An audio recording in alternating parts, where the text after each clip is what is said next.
Assalamualaikum warahmatullahi wabarakatuh. Apa kabar? Kita jumpa lagi dalam obrolan santai. Kali ini kita akan ngobrol tentang alam.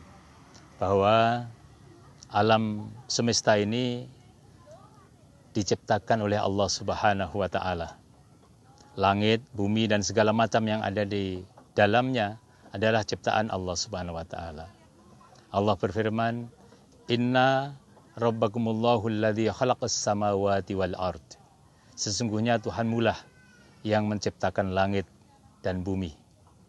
Kita lihat alam semesta dari hewan yang sangat kecil sampai yang besar. Lautan, gunung-gunung, langit yang tanpa tiang, hamparan persada ini begitu luas adalah ciptaan Allah Subhanahu wa Ta'ala. Oleh karena itu saya rasa kita harus menyadari bahwa kita manusia adalah hamba Allah Subhanahu wa Ta'ala yang sesungguhnya tidak memiliki apapun kecuali diberi oleh Allah Subhanahu wa Ta'ala. Karena itu pantas kiranya apabila Allah Subhanahu wa Ta'ala memerintahkan kepada kita supaya kita hanya beribadah kepada Allah Subhanahu wa Ta'ala saja. Ani abudullaha wajtanibut taghut, supaya kita menyembah hanya kepada Allah Subhanahu wa Ta'ala saja dan menjauhi taghut, sesembahan-sesembahan yang lain selain Allah Subhanahu wa Ta'ala. Karena itu kunci masuk surga di hadapan Allah Subhanahu wa Ta'ala Allah telah memberikannya kepada kita, yaitu kalimah la ilaha illallah. Ya, miftahul jannah la ilaha illallah. Jadi kunci surga itu adalah kalimat la ilaha illallah. Ini kita manifestasikan dalam kehidupan kita. Ya, alam semesta sudah diperuntukkan kepada kita. Huwallazi ja'ala lakum ma fil ardi jami'an. Dialah Allah yang menciptakan bagi kamu semua yang ada di muka bumi. Jadi konsekuensinya kita menyembah hanya kepada Allah saja. Alam semesta yang begitu luas, kita hidup, kita tinggal di dalamnya, kita mencari rezeki di dalamnya. Ya, ada yang jadi pegawai, ada yang jadi petani, ada yang jadi nelayan, pengusaha, ada yang jadi pebisnis, ya, wirausaha, dan lain sebagainya. Banyak sekali mata pencaharian yang diberikan oleh Allah Subhanahu wa Ta'ala kepada kita. Tetapi yang kita harus ingat adalah pada obrolan yang kemarin yang sudah kita sampaikan, bahwa alam semesta ini kita tidak lupakan dalam rangka untuk orientasi kita di akhirat. Jadi fokus hidup kita ini adalah akhirat, keagamaan kita, bukan dunianya.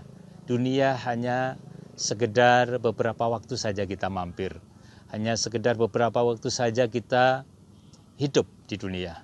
Tetapi lebih panjang dan tidak ada akhirnya adalah kehidupan akhirat. Maka dunia di mana saja kita berada, baik di Indonesia, negeri yang sangat kita cintai ini, maupun satu saat mungkin ada yang sampai ke luar negeri, bahkan mungkin juga tinggal di sana untuk beberapa waktu. Semuanya hakikatnya adalah merupakan hamparan bumi yang Allah berikan kepada manusia. Dan ini semuanya kita ingatkan kembali adalah merupakan ciptaan Allah Subhanahu wa Ta'ala. Kita hanya kecil saja di hadapan Allah.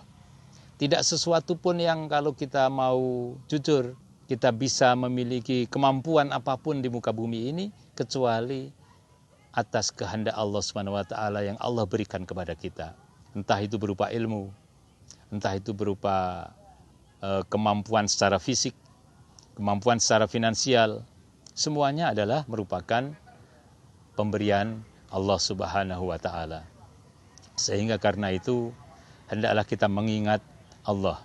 Ya, Allah berfirman di dalam Al-Qur'an, Innani anallahu la ilaha illa anna fa'budni wa aqimis sholata li dzikri. Sesungguhnya aku, yakni Allah Subhanahu wa Ta'ala, adalah Allah, Tuhan. Ya. La ilaha illa ana, tidak ada Tuhan kecuali aku, yakni kecuali Allah Subhanahu wa Ta'ala. Fa'budni, maka sembahlah aku. Wa aqimis sholata, dan dirikanlah salat, lidzikri, untuk mengingatku, yakni mengingat Allah Subhanahu wa taala. Itu kira-kira yang bisa kita sampaikan dalam obrolan, meskipun ini monolog ya, tetapi saya mengajak saudara, rekan-rekan, para santri juga, keluarga saya terutama, untuk kita ngobrol ini supaya kita memiliki manfaat hidup. Tidak sia-sia hidup kita, karena kita senantiasa ingat kepada Allah Subhanahu wa taala. Kita hidup di alam semesta yang sangat luas yang diberikan oleh Allah untuk kita. Mari kita jalani untuk mendekatkan diri kita taqarrub kepada Allah Subhanahu wa taala. Mudah-mudahan sekelumit ini bermanfaat untuk kita, terutama untuk pribadi saya, keluarga, dan barangkali juga bermanfaat untuk saudara-saudara sekalian. Demikian, kurang dan lebihnya mohon maaf. Assalatu wassalamu ala Rasulillah walhamdulillahirabbil alamin wallahu a'lam. Assalamualaikum warahmatullahi wabarakatuh.